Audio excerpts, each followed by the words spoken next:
महाराज जी के आज के विशेषांक में रक्षा सूत्र परिवार के सभी सदस्यों का हार्दिक स्वागत है। बाबा जी के भक्तों को राम राम। विश्वविद्यालय में रहकर ही विद्यायन करना होता था। अब बालक लक्ष्मी नारायण को भी अपने नए माहौल के अनुरूप ढलना था। कक्षाएं आरंभ हो गई। सभी सहपाठी एक दूसरे से संकोचवश मिले और मित्रता हो गई।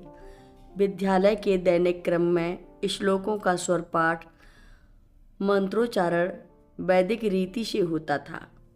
कक्षा में विद्यार्थियों के धीरे धीरे श्लोकों के हर शब्द के उचित उच्चारण के साथ भावपूर्ण अभिव्यक्ति पर बल दिया जाता था। यही क्रम अनवरत रूप से दिनचर्या व पाठ्यक्रम का अभिन्न अंग हो गया।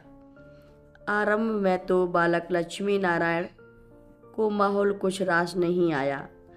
फिर धीरे धीरे ढलने की कोशिश में समय बीतता रहा।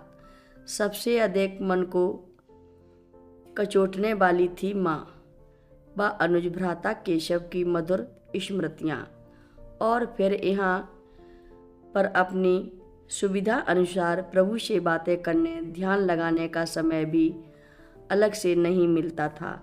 मन होता था माँ आए और वापस घर मुझे ले जाए।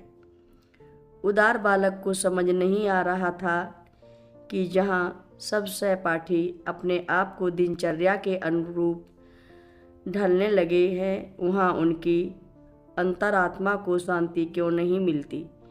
वे मन ही मन माँ को याद करते, फिर देवी माँ, शिव जी और हनुमान जी से अपनी घर वापसी की प्रार्थना करने लगते।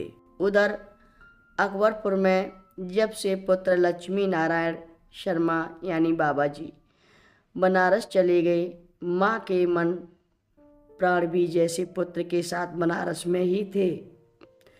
पुत्र कैसा होगा, उसने कुछ खाया होगा या नहीं पता नहीं, वह मेरे बिना सोया भी होगा, कैसे होगा, कहीं उसे ज्वर तो नहीं आ गया होगा।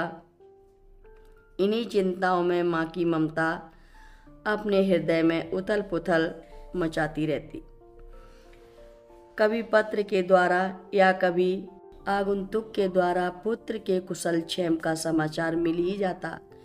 पिता गौरवान्वित महसूस करते कि उनका पुत्र भी उनकी ही भांति वेदों का ज्ञाता, प्रकांड पंडित व विद्वान होगा।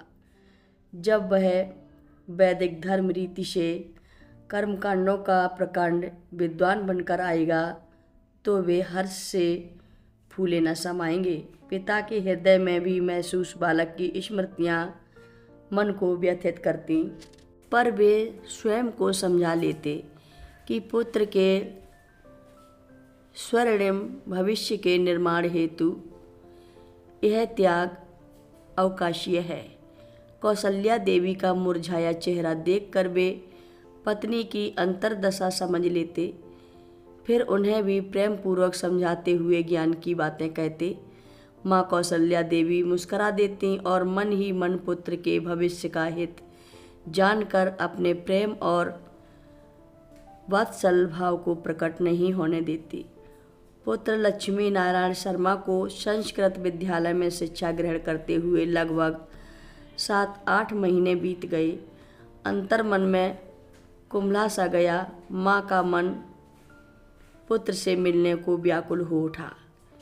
पिता तो एक बार मिल भी आए थे, पर माँ की आंखें अब तक तरसी रही थीं। संकोचवश माँ ने पुत्र से मिलने की बात पति से कही।